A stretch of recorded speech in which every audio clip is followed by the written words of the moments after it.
विचार रखे हैं वह बहुत ही महत्वपूर्ण है। हम सभी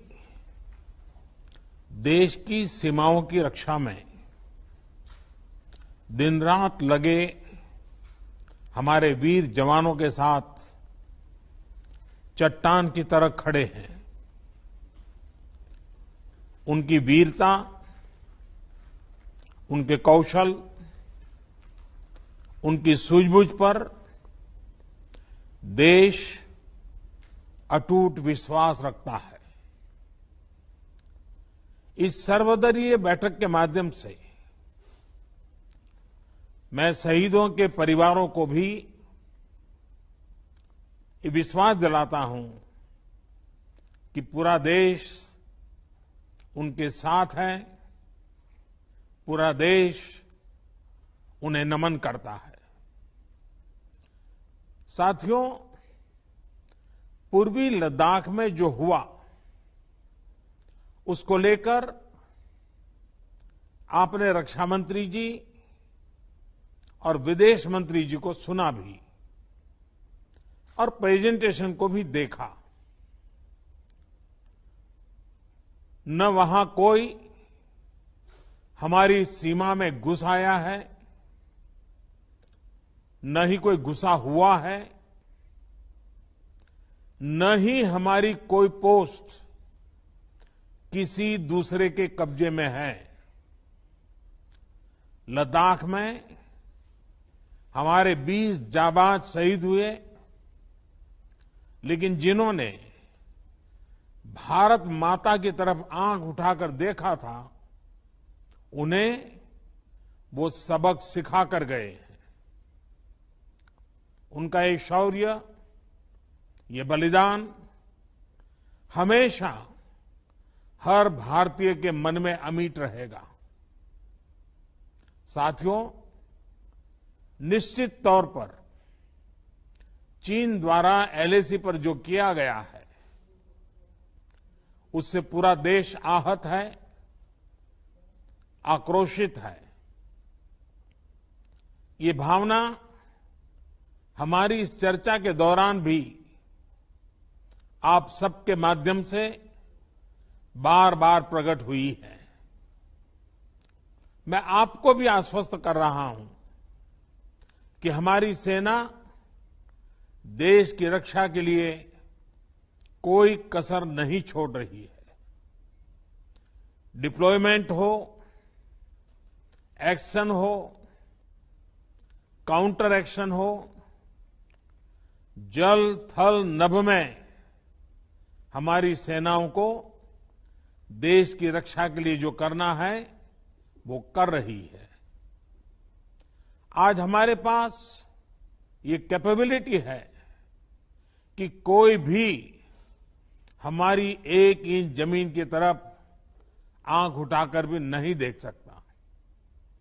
आज भारत की सेनाएं हर सेक्टर में एक साथ मूव करने में पूरी तरह सक्षम है। ऐसे में हमने जहां एक तरफ सेना को अपने स्तर पर उचित कदम उठाने की छूट दी है, वहीं दूसरी तरफ डिप्लोमेटिक माध्यमों से भी चीन को अपनी बात दो टूक स्पष्ट कर दी है। भारत पीस और फ्रेंडशिप चाहता है, लेकिन अपनी सॉवरेनिटी की रक्षा हमारे लिए सर्वोपरि है और आप सबने भी इसी भाव को प्रकट किया है। साथियों, बीते 5 वर्षों में देश ने अपनी सीमाओं को सुरक्षित करने के लिए बॉर्डर एरिया में इंफ्रास्ट्रक्चर डेवलपमेंट को प्राथमिकता दी है। हमारी सेनाओं की दूसरी आवश्यकताओं जैसे फाइटर प्लेन्स, आधुनिक हेलीकॉप्टर, मिसाइल डिफेंस सिस्टम आदि पर भी हमने बहुत बल दिया है। नए बने हुए इंफ्रास्ट्रक्चर की वजह से खासकर एलएसी में अब हमारी पेट्रोलिंग की कैपेसिटी भी बढ़ गई है। पेट्रोलिंग बढ़ने की वजह से अब सतर्कता बढ़ी है और एलएसी पर हो रही गतिविधियों के बारे में भी समय पर पता चल रहा है। जिन क्षेत्रों पर पहले बहुत नजर नहीं रहती थी, अब वहां भी हमारे जवान अच्छी तरह से मॉनिटर कर पा रहे हैं, रिस्पॉन्ड भी कर पा रहे हैं। अब तक जिनको कोई पूछता नहीं था, कोई रोकता टोकता नहीं था, अब हमारे जवान डगर डगर पर उन्हें रोकते हैं, उन्हें टोकते हैं।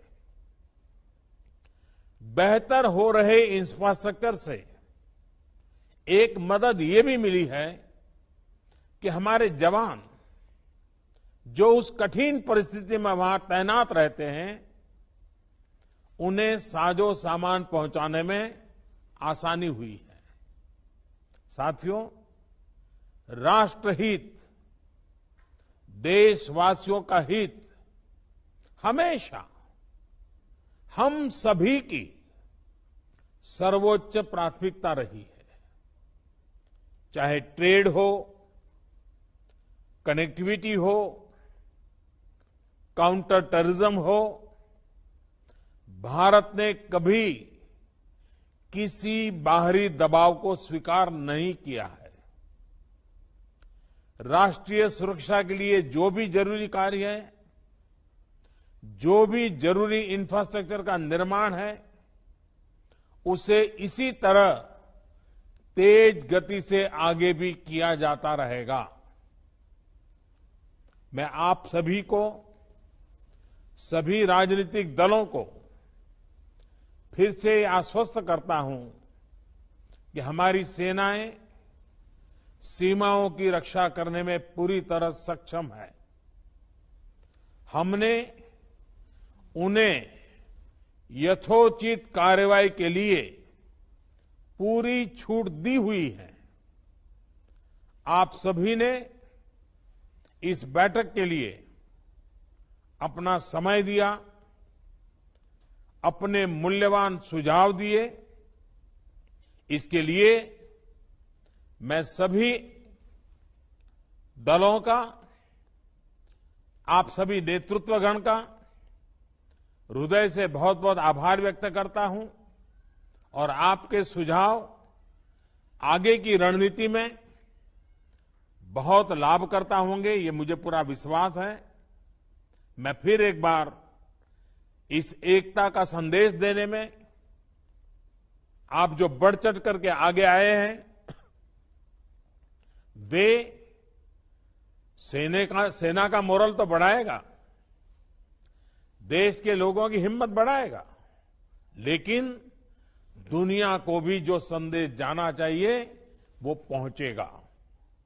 और इसलिए आज की मीटिंग में आपकी सकारात्मक भूमिका का बहुत मूल्य है, उसका बहुत ऐतिहासिक महत्व है। और इसलिए भी आप सभी अभिनंदन के अधिकारी हैं। मैं फिर एक बार आप सबका धन्यवाद करता हूं। नमस्कार।